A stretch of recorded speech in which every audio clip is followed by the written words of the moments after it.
नमस्कार, अपन समाचार में स्वागत है। शुरू कर मुख्य समाचार। कैलाली में एक युवक की हत्या, अनुसंधान जारी।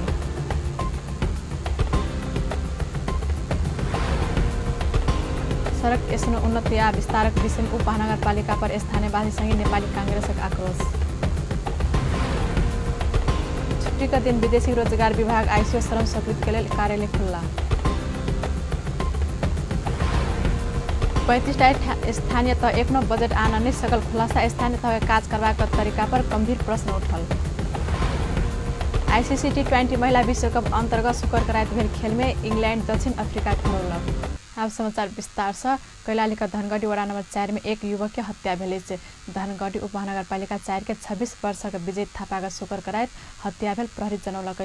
शुक्र दिन 9 बजे रात प्रदेश प्रमुख कार्यालय समीप रहल कलश होटल के पछाडि विजय के सब लग चल रहल अवस्था में देखल स्थानीय ठामक 26 वर्षक आशीष सेठी के नियंत्रण में ल प्रहरी जिम्मा लगाउने छलैत। आशीष विजय से छत से खसला से उपचारक लेल नजदीक के अस्पताल तरफ जाइत लागल बतौलक। घटना में संलग्न भेल आरोप में सेठी के प्रहरी अनुसंधानक लेल हिरासत में राखल। यद्यपि हत्या के कारण आ तरीका बारे अनुसंधान भ रहल प्रहरी जनौलक। जनकपुर उपमहानगरपालिका समय में सड़क स्तर उन्नति नहीं केने कई जनकपुर के युवा चक्का जाम केलक। अगन 5 गते से विद्यापति स्मृति दिवस मनाव लागला से बेर बेर सड़क मरम्मत कर नगरपालिका के आग्रह केलो पर काज नहीं भेला बाद बाध्य भक सड़क अवरुद्ध कर पड़ल युवा सबके कहबै।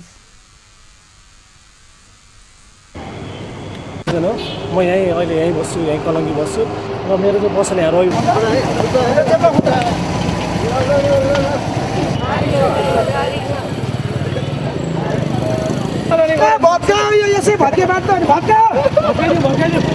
धुलो धेरै उड्यो मान्छे जब भारी संख्या में प्रहरी परिचालन कयल गेल छल। ओहि क्रम में किछ समय प्रहरी प्रदर्शनकारी बीच धकला धकली सेहो भेल छल। उपमहानगरपालिका मेयर लाल किशोर शाह विद्यापति स्मृति दिवस पहिने ही सड़क बनेबाक प्रतिबद्धता जनौले पर ओहि अनुसार काज नहीं भेल स्थानीय युवक के आरोप है। 1 घंटा सड़क अवरुद्ध भेला से ई रास्ता आवाजाही में सर्वसाधारण के समस्या भेल छल। जनकपुर धाम उपमहानगरपालिका शक्ति दुरुपयोग करत भेदभावपूर्ण तरीका से सड़क निर्माण कार्य आगा बढ़ाउने स्थानीयवासी सब आरोप लगौलक। जानकी मंदिर से मिल्स एरिया होइत जायवाला धनुषा पथ सड़क खंड निर्माण में उपमहानगरपालिका भेदभावपूर्ण नीति अपनाउने स्थानीयवासी सबक आरोप है। सड़क निर्माण में दोहरा मापदण्ड अपनाओल गेल कहित वडा नंबर 11 के स्थानीय सब उपमहानगरपालिका के लिखित निवेदन दैत ध्यानाकर्षण करनाइका संगे उच्च अदालत जनकपुर में अंतरिम आदेशक मांग करत रिट सेहो दायर कयने छै। एकेटा सड़क में समान मापदण्ड अपनाव मांग करत स्थानीय सब उपमहानगरपालिका कार्यालय में ध्यानाकर्षण करौलक। धनुषा पथ के मापदण्ड अनुसार तत्कालीन जनकपुर नगरपालिका प्रमुख बजरंग प्रसाद शाह के पाला में नगर परिषद जानकी मंदिर से शिव मिष्ठान भंडार होइत जगदेव शाह के घर धरि 10 मीटर आगा जगदेव शाह के घर से मिल्स एरिया शुभ चौक धरि 13 मीटर मापदण्ड कायम कयने छल। मुदा 2017 पुस 26 गते सम्पन्न नगर परिषद जानकी मंदिर से मिल्स एरिया धरि एक रूपता कायम करे 13 मीटर मापदण्ड निर्धारण करने छल। यह मापदण्ड अनुरूप बहुते स्थानीय नक्शा पास कराक एखन धरि घर निर्माण करत आयल। मुदा उप महानगरपालिका जानकी मंदिर से शिव मिष्ठान भंडार होइत देवी चौक जायवाला सड़क स्थित उमेश शाह का घर धरि 10 मीटर आ ओहि ठाम से उत्तर जगदेव शाह का घर से मिल्स एरिया होइत धर्मवान टोल बेंगा पिराडी धनुषा धाम जायवाला सड़क धरि 13 मीटर के दोहरा मापदण्ड तय कयने अछि। स्थानीयवासी के अनुसार उपमहानगरपालिका दोहरा मापदण्ड अनावैत अधिग्रहण संबंधी कानूनी प्रक्रिया से पूरा नहीं केने आरोप लगौलक। सड़क के चौड़ाई निर्धारण करबा क्रम में अतिग्रहण कैल जमीन के क्षतिपूर्ति उपलब्ध करबैत समान मापदण्ड कायम कर विज्ञप्ति मार्फत मांग कैल गेल। धनुषा पथ अंतर्गत जानकी मंदिर से मिल्स एरिया धरि एक के मापदण्ड 10 मीटर आ 13 मीटर निर्धारण के मांग कैल गेल। भेदभावपूर्ण तबर भ रहल निर्माण कार्य बंद क एक रूपता कायम नहीं केला पर सशक्त आंदोलन करबाक विज्ञप्ति में चेतावनी देल गेल। एहि बीच उच्च अदालत इजलास अगन 3 गते दुनू पक्ष के परामर्श के लेल बजौने अछि। एहि बीच नेपाली कांग्रेस नगर कार्य समिति से जनकपुर धाम उपमहानगरपालिका काज करबाक तरीका पर प्रश्न उठौलकैस। नेपाली कांग्रेस नगर कार्य समिति काल जनकपुर में पत्रकार सम्मेलन का शिवचौक कदम चौक सड़क खंड में मापदण्ड विपरीत विस्तारै काज कर रहल उप महानगरपालिका ऊपर आरोप लगौलकैस। व्यक्ति के लाभ पहुँचेबाक उद्देश्य से धार्मिक तथा पर्यटकीय क्षेत्र शिव मंदिर आ गंगासागर क्षेत्र का सड़क विस्तार काज कैल जा रहल आरोप लगौलकैस।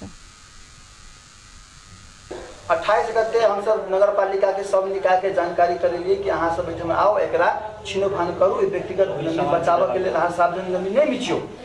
ओहिठाम अहाँ के इंजीनियर सब बात भेलै, ओतऽ के जे एडीबी के जे काज करबा ठेकेदार अवधेश साहब के ओकरो से बात भेलै। उ सब कल के भोर में 8 बजे हम सब जमा हेबै, अहाँ सब आओ।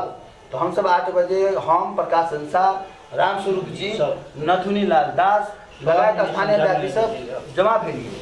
तो वीरेंद्र जी के कहलिए ना बातचीत अहाँ सब कहाँ एलिए? इंजीनियर साहब, तो इंजीनियर साहब कहल कि वही हम सब थोड़े जेबै, हमरा सब के 70 साल में तोकल गेल मापदण्ड विपरीत जनकपुर धाम उपमहानगरपालिका काज कर रहल छै। नेपाली कांग्रेस के दाबी अछि व्यक्ति के लाभ पहुँचेबाक उद्देश्य से नापी कार्यालय से त्रुटिपूर्ण नक्शा देल गेल समेत नेपाली कांग्रेसक आरोप अछि। समाचार में व्यावसायिक विश्राम के बाद समाचार में स्वागत है। तपाईँ प्रसंग कृषि तथा वन विज्ञान विश्वविद्यालय का रजिस्ट्रार आ सेवा आयोग अध्यक्ष के कार्यकक्ष में बंधक बनाल आरोप में प्रहरी 9 गोटे विद्यार्थी सब के पकड़लकैस।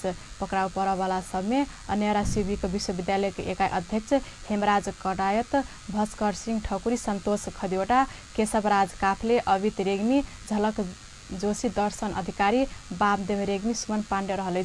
जिला प्रहरी कार्यालय चितवन के प्रमुख सुशील सिंह राठौर के अनुसार रजिस्ट्रार मनराज कोलापति आ सेवा आयोग के अध्यक्ष रामनाथ ओझा के कार्यालय में बंधक बनावला से शुक्र के साँझ विद्यार्थी सबके नियंत्रण में लेलकैस। प्रहरी बंधक बनायल पदाधिकारी सबके उद्धार कर सवारी साधन में घर पठौने छल। विद्यार्थी सब दिन भर धरना बैस कर पदाधिकारी का गाड़ी समेत चलाबने देने छल। ई क्रम में प्रहरी आ विद्यार्थी सब बीच झड़प समेत भेल छल। विद्यार्थी सब विश्वविद्यालय में ताला समेत लगायल छल। उक्त ताला बृहस्पति दिन प्रहरी फोड़ल छल। विश्वविद्यालय संबंधन देल निजी कैंपस सहित भरना खोलल बाद विद्यार्थी आ प्राध्यापक आंदोलित होइत आयल। विदेशी रोजगार विभाग आईसीओ श्रम स्वीकृति के लेल कार्यालय खुला केलक। विदेशी रोजगारी में जाय सेवाग्राही का चाप अत्याधिक रहल कहित विभाग से सार्वजनिक विदा का दिन समेत श्रम स्वीकृति जारी कर लागल। आइ भिनसर 10 बजे से दोपहर 3 बजे धरि काठमाडौँ का तहा जल में रहल वैदेशिक रोजगारी कार्यालय से श्रम स्वीकृति प्रदान केने विभाग जनौलक। कार्यालय विभिन्न देश में काज कर जाय वाला नेपाली कामदार के लेल श्रम स्वीकृति प्रदान करैत आयल। 55टा स्थानीय तह के एखनो बजेट आना नहीं सकल खुलासा भेल। अखाड़ 10 गते भीतर बजेट आन लेबा कानूनी व्यवस्था भेलो पर आवश्यक समन्वय अभाव में एखन धरि 55टा स्थानीय तह बजेट आना नहीं सकल पाओल गेल। राष्ट्रीय प्राकृतिक स्रोत तथा वित्त आयोग के सचिव डाक्टर वैकुण्ठ आर्यल कानूनी प्रावधान विपरीत 55टा स्थानीय तह और बजेट आना नहीं सकल जानकारी करौलन। ओ बजेट नहीं आना वाला स्थानीय तह संग कोना सार्वजनिक खर्च प्रणाली के विषय में परामर्श करवा प्रश्न से उठल बतौलन। काल काठमाडौँ में आयोजित भेल कार्यक्रम में वो बजेट नहीं आने स्थानीय तह संग सार्वजनिक खर्च का संबंध में परामर्श करवा अवस्था नहीं रहल से स्पष्ट कैलन। वित्त व्यवस्थापन ऐन अनुसार अखाड़ भीतर सब स्थानीय तह बजेट आनल जेबाक व्यवस्था है। मुदा 761टा स्थानीय तह में से 55टा स्थानीय तह अखन धरि बजेट आनबाक तैयारी से नहीं केने पाओल गेल आयोजक जनौलक। सेन्टरलाई 80 लोकल यो हाउस एन्ड ल्यान्ड रेजिस्ट्रेसन आएका मितिसम्म बजेट ल्याएको छैन। खर्च कसरी हुन्छ बजेटै आएको छैन। कसरी रिसोर्स उठाउने त्यो पनि थाहा छैन। केमा खर्च गर्ने त्यो पनि थाहा छैन। अनि हाम्रो यो सार्वजनिक खर्च पुनरावलोकनले त अब यो कुरोहरू कसरी गर्ने त्यो उसमै भएको कुरो कानुनमा अन्तर सरकारी वित्त व्यवस्थापन ऐनमा असार 10 गते स्थानीय तहले बजेट ल्याउनुपर्छ भनेर भनेको कुरोलाई यसलाई कम्प्लाई गर्ने चाहिँ कसरी भन्ने कुनै एउटा प्रब्लम चाहिँ सुरु छ नि। मैले त्यहाँबाट गएर बिटरबाट सुरु गरेर सुटमा जान्छु भनेर आएको कार्यक्षेत्र यहाँ हेर्दाखेरि लामो लिस्ट भए पनि धेरैवटा आयोग संवैधानिक व्यवस्था अनुसार काज कर स्थानीय तह के सचेत करौलक। सचिव आर्यल संविधान देने अधिकार प्रयोग कर काज कर सब स्थानीय तह के सचेत करौलन। वो स्थानीय तह मनोमानी कर असुली केने बात पर सत्यता नहीं रहल दावी से कैलन। कार्यक्रम में स्थानीय तह पुनः संरचना आयोग के पूर्व अध्यक्ष बालनानन्द पौडेल संघीय प्रदेश आ स्थानीय सरकारका सार्वजनिक खर्च सम्बन्धी व्यवस्था केलासँ काजके बाट बखरा कक अगा बढाव उचित हेबाक धारणा राखलेन। पूर्व अध्यक्ष पौडेल कानून निर्माण काजमे संघीय सरकार निर्णय लेबाक आ स्थानीय तह कार्यान्वयनमे लजेबाक उद्देश्यसँ काजके बाट बखरा करब उपयुक्त हेबाक सुझाव सेहो देलनि। समाचार फिर से व्यवसाय विश्राम के बाद पुनः समाचार में स्वागत है। बाँकी प्रसंग प्रहरी महानिरीक्षक समेन्द्र खनाल इंटरपोल महासचिवालय आयोजना में यूनाइटेड अरब इमिरेट्स के दुबई में 2075 अघन 2 से 5 गते धरि संचालन हेबाक इंटरपोल 87वां महासभा में सहभागी होब शुक्र के रात ओहि तरफ प्रस्थान केलनि। महासभा में सहभागी हो प्रहरी प्रधान कार्यालय केंद्रीय अनुसंधान ब्यूरो के निर्देशक प्रहरी नायब महानिरीक्षक नीरज बहादुर शाह आ प्रहरी प्रधान कार्यालय इंटरपोल शाखा का प्रमुख प्रहरी उपरीक्षक उमेश राज जोशी समेत ओहि तरफ प्रस्थान केलनि। उनका सबक प्रहरी अतिरिक्त महानिरीक्षक प्रहरी नायब महानिरीक्षक सब लगायत वरिष्ठ प्रहरी अधिकृत सब त्रिभुवन अंतर्राष्ट्रीय विमान स्थल गौचर में शुभकामना सहित हार्दिक विदाई केलनि।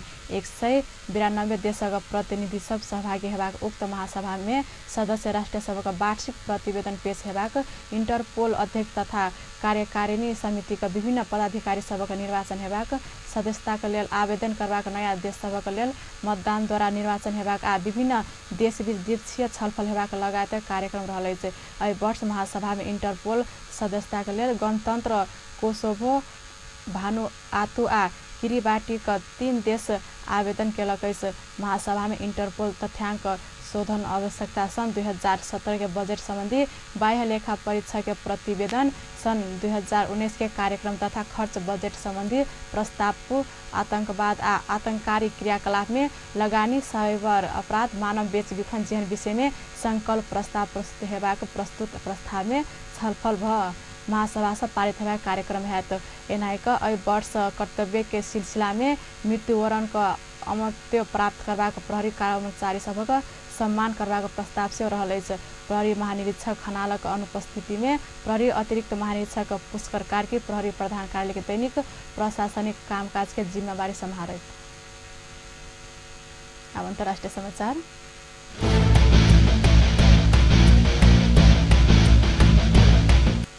अमेरिका के एक अदालत केबल न्यूज नेटवर्क CNN के वरिष्ठ पत्रकार जिम एकोस्टा प्रेस पास फिर्ता कर व्हाइट हाउस के निर्देशन दिलक अछि। एहि महीना व्हाइट हाउस में भेल एक पत्रकार सम्मेलन में राष्ट्रपति डोनाल्ड ट्रम्प संग बहस के कारण पत्रकार जिम एकोस्टा प्रेस पास छिनल छल।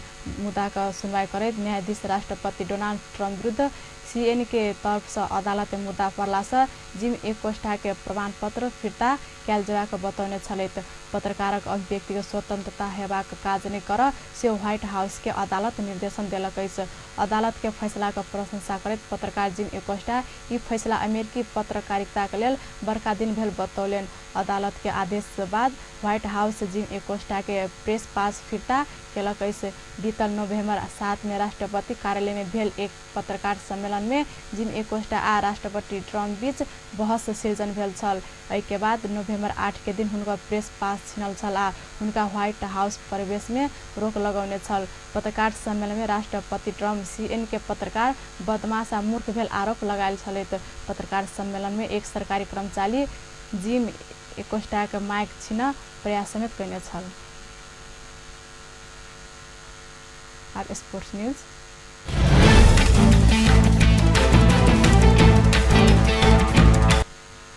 शहीद स्मारक ए डिवीजन लीग फुटबॉल प्रतियोगिता आई से पुनः शुरू होबऽ लागल अछि। बीतल असोज 13 गते शुरू भेल लीग बांग्लादेश में भेल बंगबंधु गोल्ड कप प्रतियोगिता आ 10 दियावती तथा छठे के कारण पहिल चरण के खेल बाद स्थगित कयल गेल छल। आई से हेबाक लीग के दोसर चरण के खेलक लेल सब तैयारी पूरा भ चुकल अखिल नेपाल फुटबॉल संघ एन्फा द्वारा गठित लीग कमिटी के लीग निर्देशक संजीव मिश्र जानकारी देलनि। पहिल चरण के खेल सकल धैर मनाङ मर्स्याङ्दी संगटा 3 स्टार आ नेपाल पुलिस मात्र स्पष्ट 3 अंक जोड़ल अछि। Tribhuvan army APF Chyasal Machhindra new road team आ हिमालयन शेर्पा क्लब बराबरी खेलैत 1-1 अंक जोड़ैत जावला खेल सरस्वती फ्रेंड्स आ ब्रिगेड बॉयज अंक विहीन अछि। आई से हेबाक दोसर चरण के पहिल खेल में मनाङ मर्स्याङ्दी क्लब आ new road team NR team बीच प्रतिस्पर्धा हैत। खेल हल चौक मैदान में भिनसर 11 बजे शुरू हैत। आई हेबाक दोसर खेल में त्रिभुवन आर्मी क्लब आ सियासल यूथ क्लब प्रतिस्पर्धा करत लीग में 14A डिवीजन क्लब सब 3 स्टार मन्याङ मर्स्यान्दी नेपाल पुलिस एफीएफ army Jawalakhel youth club blenders club Sankata Machhindra club Saraswati युवा club Chyasal youth club new road team NRT brigade boys आर हिमालयन शेर्पा क्लब सहभागिता जनावल गेल छ। राउन्ड रोबिन लीग के आधार में हेबाग प्रतियोगिता में कुल 51 खेलाहात लीग के विजेता 50 लाख उप विजेता 35 लाख तेसर 25 लाख पावत लीग के 4वीं टोली 15 लाख 5वीं टोली 7 लाख आ 6वीं 5 लाख पावत फेयर प्ले टीम 1 लाख पावत प्रत्येक खेल जीतल बापत एन्फा क्लब के 50,000 तथा मैन ऑफ द मैच खिलाड़ी को 10,000 देत। ICC T20 महिला विश्वकप अंतर्गत शुक्र के रात भेल खेल में इंग्लैंड दक्षिण अफ्रीका के हरौलक अछि। इंग्लैंड सन 7 विकेट के पराजय करैत दक्षिण अफ्रीका प्रतियोगिता से बढ़ायल अछि। दक्षिण अफ्रीका का हरावल इंग्लैंड के अन्य श्रुबोसोल हैट्रिक केलन। टॉस जीतकर बैटिंग रोजल दक्षिण अफ्रीका 19.3 ओवर में 85 रन में ऑल आउट भेल। ओकर लेल जोल ड्रियोन 27 आ मिगन डू ब्रिज 16 रन बनबैत अन्य खिलाड़ी को प्रदर्शन खराब रहल। बॉलिंग तरफ नताली स्कीवर आ अन्य श्रुबोसोल 3-3 विकेट लेल आ क्रिस्टी गोर्डन 2 विकेट हाथ पारल छल। श्रुबोसोल 20 ओवर के पहले बॉल में सबनब इस्माइल के बोल्ड कैल दोसर बॉल में मासापाटा क्लास के कैच आउट करौलन। तेसर बॉल में योलानी हुरिक बेल्ट करैत श्रुबोसोल हैट्रिक केल। 86 रन के लक्ष्य इंग्लैंड 14.1 ओवर में 3 विकेट गुमावैत पूरा केलन। इंग्लैंड के जीत में डैनी वेट 27 रन के योगदान देलन त टैमी बेम आउट 24 रन जोड़ल। हीथर नाइट आ एमी जोन्स 14 रन बनावल। पराजित दक्षिण अफ्रीका 3 खेल से 2 अंक बनबैत प्रतियोगिता से बहरा भेल अछि। इंग्लैंड सेमीफाइनल नजदीक पहुंचल अछि। वो 3 खेल से 5 अंक बनावल अछि। ई समूह में 3 खेल में जीत बिन बांग्लादेश बाहर भ चुकल अछि।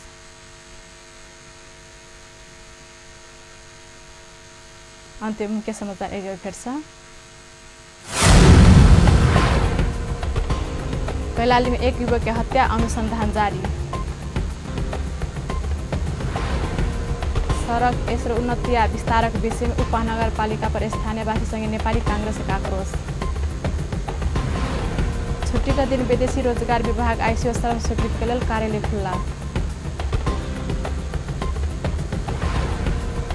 55टा स्थानीय तय एखनो बजट आना नहीं सकल खुलासा। स्थानीय तय के काज करबाक तरीका पर गंभीर प्रश्न उठल। ICC T20 महिला विश्वकप अंतर्गत शुक्र के रात भेल खेल में इंग्लैंड दक्षिण अफ्रीका के हरौलक। व्यस्त अपने जैठ हम संपन्न होते पल खबर तेज नजर देखते रहो अपन टेलीविजन। नमस्कार।